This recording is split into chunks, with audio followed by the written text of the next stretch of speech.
Cari ascoltatori, ben arrivati in questa primissima puntata della nuova serie con cui cominciamo a scandagliare la dimora fantasma, proprio come farebbe un vecchietto sulla spiaggia con il metal detector. Da chi partire se non dalla sorellina migliore di tutto il libro dei caduti? Sì, Felisin, la giovane, intraprendente, sfortunata ultima figlia del casato di Paran. Yuhu! Lasciatevi alle spalle la concezione di suddividere il volume in capitoli, cui agiremo in modo diverso, ovvero per filoni narrativi, anche perché la dimora si presta molto a questa tipologia di analisi. Come abbiamo visto con Il viaggio di Karsa, questa metodologia ci permette di mantenere il focus su pochi protagonisti alla volta, di vedere come evolvono, come cambiano nel corso del tempo e in base alle situazioni a cui si trovano davanti. Io direi di partire e vedere come va. Al massimo ci fermiamo e torniamo a parlare dei giardini.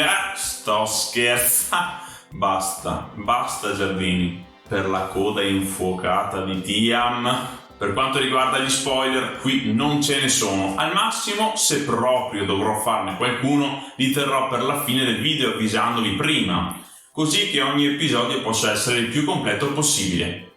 Partiamo? Dai!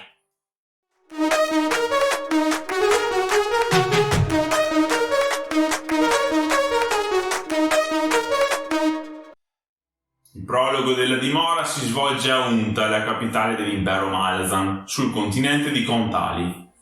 Che non si respiri un'aria rilassata e tranquilla era prevedibile dopo gli eventi di cui abbiamo letto nel primo romanzo. L'inesorabile conquista di Genabakis si è scontrata contro la progenie della luna prima e con Darushistan poi. Ora l'esercito del Gran Pugno Dujek è stato bandito. L'aggiunto Lorn è morto nella città azzurra e l'Azin ha il suo bel da fare nel tenere insieme tutti i pezzi di un impero tanto esteso quanto fragile. Ma non fermiamoci su questo ora, avremo tempo e modo di farlo in seguito. La protagonista qui è Felisin, la sorella più giovane di Ganos, che ora ha 14 anni. Ci viene solamente nominata nei primi capitoli dei Giardini della Luna, quando Paran torna a casa per una breve sosta prima di entrare in servizio a Unta. In quell'occasione l'altra sorella, Tavor, la descrive come troppo dolce per questo mondo. Noi non la troviamo sui libri a studiare come c'era stata descritta, la vediamo invece incatenata a un muro insieme a molte altre persone. Alla sua destra vi è un uomo a chiudere la fila dei prigionieri, basso, senza mani e con il dio cinghiale Fener tatuato su tutto il corpo. Alla sinistra invece c'è un uomo grande e grosso di nome Baudin. Nel mentre un sacerdote di Ud interamente coperto di mosche le si avvicina inesorabilmente. Erickson non perde tempo e non perde nemmeno il vizio, ci lancia nel bel mezzo della mischia e sta a noi cercare di capire cosa sta succedendo. Allora, con pazienza, scaviamo nelle sabbie mobili per distinguere due eventi ben distinti che stanno avvenendo contemporaneamente. Il primo è la decimazione, conosciuta anche come la purga. Si tratta di un arresto massiccio di nobili, accademici e scontenti dell'operato dell'impero. La milizia ha buttato giù le porte delle case e trascinato i presunti colpevoli davanti a un magistrato ubriaco e a una giuria di mendicanti. Un'evidente presa in giro della democrazia. Successivamente, i poveri e gli affamati sono scesi nelle strade, saccheggiando e massacrando le poche persone dal sangue nobile rimaste. O meglio, nel corso dei mesi precedenti, la popolazione è stata indirizzata da false voci, calunnie, che hanno alimentato un odio profondo nei confronti di questi capi espiatori. Se le cose vanno male nell'esercito è colpa della nobiltà, come la fame, la pestilenza e le disgrazie. Ecco allora che la gente comune si rivolge all'imperatrice come guida, riconoscendola come unico punto di riferimento. Ora, non vi viene in mente nulla? A me sì, e precisamente il prologo dei Giardini, dove l'Azin ordina l'uccisione di maghi e streghe minori a città di Malaz solo per riaffermare il proprio potere. Non è un caso infatti che poco dopo venga nominato il quartiere del topo dal prigioniero senza mani. Anche Erickson vuole farci fare questo collegamento. Qui sta avvenendo la stessa identica cosa, anzi forse con più forza perché è una mossa studiata da mesi e che mobilita in prima persona i cittadini.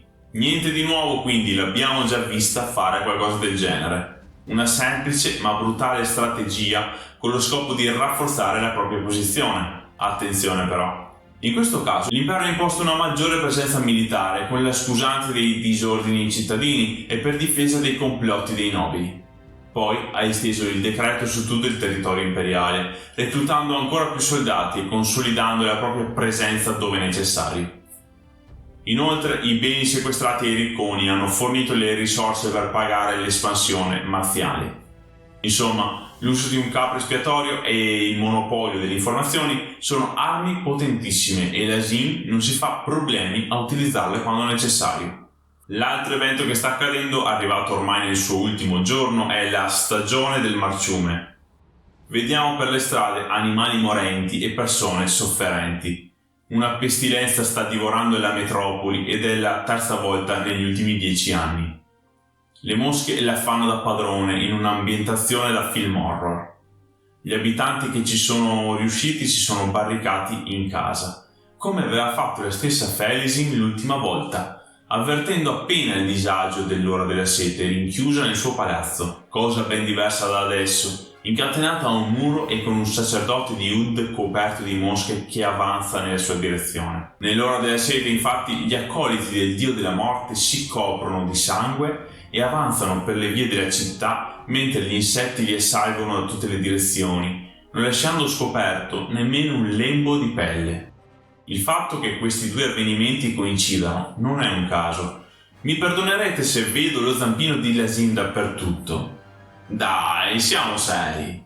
Tornando alla scena, l'uomo senza mani afferma che quell'ammasso di mosche sta puntando lui. Perciò Felisin capisce che costui, tatuato e senza più le estremità degli arti superiori, doveva essere un sacerdote di Fener, il cinghiale dell'estate, dio della guerra. L'accolito di Ud, una volta arrivato, riesce a ronzare parole tipo segreto da mostrare ora. E poi esplode. O meglio, le mosche che lo ricoprono si disperdono improvvisamente, rivelando il nulla, il vuoto alla quale erano appoggiate. Scena criptica che mi fa chiedere innanzitutto cosa cavolo abbia voluto dire o mostrare, e poi perché si è diretto verso il monco. E ancora, c'è mai stato un corpo umano sotto tutti quegli insetti? Domande che, me ne sono reso conto solo dopo, si fa anche la stessa protagonista, attanagliata dalla paura e dal terrore dopo la scena orrorifica a cui ha assistito. Poco più tardi una vecchia nobile, anche lei incatenata, riconosce la figlia minore del casato Paran e le chiede di parlare con la sorella per risolvere la faccenda. Scopriamo così che Tavor è stata chiamata dall'imperatrice per diventare il nuovo aggiunto e ha organizzato di persona la decimazione. Felisin non è stata risparmiata, anzi, dopo che Ganos è diventato un rinnegato nell'esercito di Dujek e il loro padre è morto, i Paran dovevano dimostrare la loro fedeltà all'impero, e ecco che Tavor ha trovato la soluzione: arrestare la sorella, così che venga portata insieme ai criminali e dissidenti alle miniere o Tatarel. Tra le chiacchiere dei prigionieri salta fuori che l'uomo a forma di rospo con le mani mozzate ha un nome piuttosto famoso in certi ambienti. Hevorik toccò leggero, che inizialmente era un ladro, poi un sacerdote del cinghiale e infine uno storico. È stata proprio quest'ultima professione a farlo mettere in catene, dopo che ha steso un trattato in cui criticava pesantemente Lasin e il suo operato, fino a descriverla come un'assassina. Figuriamoci, l'imperatrice non permette a nessuno di mettere in discussione il proprio lavoro e si comporta come i migliori tiranni. Imprigiona e mette a tacere ogni voce che si leva contro di lei. Hevorik è come un giornalista dei giorni nostri, vediamo, tipo Navalny, e Lasin è come Putin. Sì, Lasin è come Putin. Appare l'aggiunto. L'unica altra volta che c'è stata mostrata nei giardini, tramite gli occhi di Paran, viene descritta come insignificante, con i capelli rossi tagliati troppo corti, alta e con un atteggiamento davvero stronza. Ha trattato il fratello come uno stupido per essersi arruolato e ha ribadito con arroganza il ruolo che il padre le stava tramandando, quello di capofamiglia. Ora la troviamo qui, ugualmente fredda e razionale, sulla sella di un cavallo allevato nelle stalle di Paran e con una ragazza di nome Tamber che la segue da vicino, l'aiutante personale. Nessuna emozione traspare dal suo viso quando vede e riconosce la sorella incatenata, eppure sa molto bene che cosa le succederà non appena varcherà le porte cittadine. Le urla della folla inferocita di là si sentono fin qui. Piccola parentesi sul ruolo del giunto. Abbiamo visto da vicino nel romanzo precedente quanto questa carica abbia pesato sulle spalle di Lorna, tanto da portarla alla morte. Siamo stati testimoni delle scelte che ha compiuto per dovere, delle riflessioni e delle domande che si è posta di volta in volta, prima di azzerare se stessa e la sua personalità e perseguire le missioni che le sono state imposte. Sembra che Tavor si sia già instradata su questo terribile sentiero, condannando la sorella. Più precisamente, poteva scegliere Felisin o la madre, ma scegliendo di arrestare la sorella, la madre è morta poco dopo, forse suicidandosi. Benissimo! Parte alla grande sto libro e siamo solo a metà prologo. L'aggiunto è accompagnata dalle spade rosse. Vediamo di capire chi sono. Dette anche Lame Rosse, sono una compagnia militare di recente nascita a 7 città, i cui componenti sono nativi di quel continente.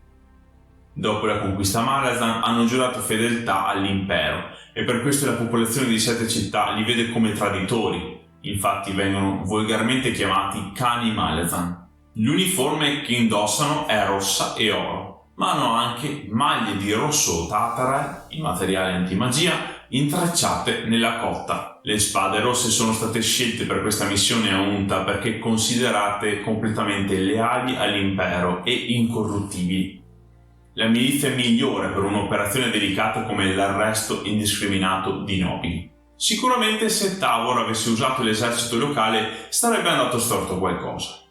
Per esempio una soffiata a qualcuno che doveva essere arrestato, oppure alcuni soldati avrebbero potuto essere corrotti da un riccone. Insomma, lo stratagemma di utilizzare una compagnia indigena ha avuto i suoi innegabili vantaggi. La fila di prigionieri avanza oltre le porte occidentali di Unta per arrivare al porto. La folla li assale da ogni direzione tanto che i soldati non sono in grado di tenerli a bada. Felisin viene colpita, ferita e denudata, ma non riescono a prenderla perché Heboric, che la gente non vuole neanche sfiorare, la difende. Inoltre, davanti a lei Baudin, grande e grosso, afferra tutti i cittadini che gli capitano a tiro, facendo far loro una bruttissima fine. Dato che le guardie hanno perso completamente il controllo della situazione, Baudin decide che è giunta l'ora di dare alle persone ciò che sono venuti a reclamare: sangue. Prende l'anziana nobile davanti a lui e la decapita, lanciandone la testa gocciolante alla foglia, ora ferma immobile, congelata dall'orrore. La guarnigione riesce a ristabilire l'ordine, disperdendo le masse. Dei 300 prigionieri che hanno lasciato la piazza, ne rimangono solamente un centinaio. Si dirigono alle navi che li traghetteranno a 7 città, sfilando di fronte all'aggiunto e a un gruppo di contadini con espressioni doloranti sul viso, molto diverse da quelle delle loro controparti cittadine. Eccoci amici, questo era il prologo della dimora fantasma, dove Erikson ci dà un assaggio di ciò che troveremo in tutto questo libro. Che ve ne pare di questo approccio al testo? Vi piace? Ho cercato di approfondire il più possibile senza fare spoiler, ma spero che anche voi possiate aggiungere qualcosa in modo da ampliare ancora di più lo spettro di punti di vista sulla vicenda. Non dimenticate di iscrivervi al canale e di attivare la campanella. Seguitemi su Facebook e Instagram e così sarete sicuri di non perdervi nulla. Conto su di voi per la diffusione del video, condividetelo, mandatelo a un amico appassionato di fantasy che magari si è bloccato ai giardini della luna, mandatelo a un'amica di cui siete innamorati in modo da conquistarla. Si sa, Malazan fa impazzire. Dai, condividetelo il più possibile, c'è bisogno anche del vostro piccolo ma importante contributo. Datemi una mano. La prossima settimana andiamo avanti con il percorso di Felisin. seguiamo le sue gesta passo passo, e dato che il prologo si conclude con una riflessione in cui capisce che la sua lezione è appena cominciata, ne vedremo sicuramente delle belle. A presto carissimi, ciao! Capri espiatori. Di questi capri espiatori. Perciò Fennec capisce perché si è sotto tutto qui, sotto. C'è mai stato un corpo umano sotto. Ma Dio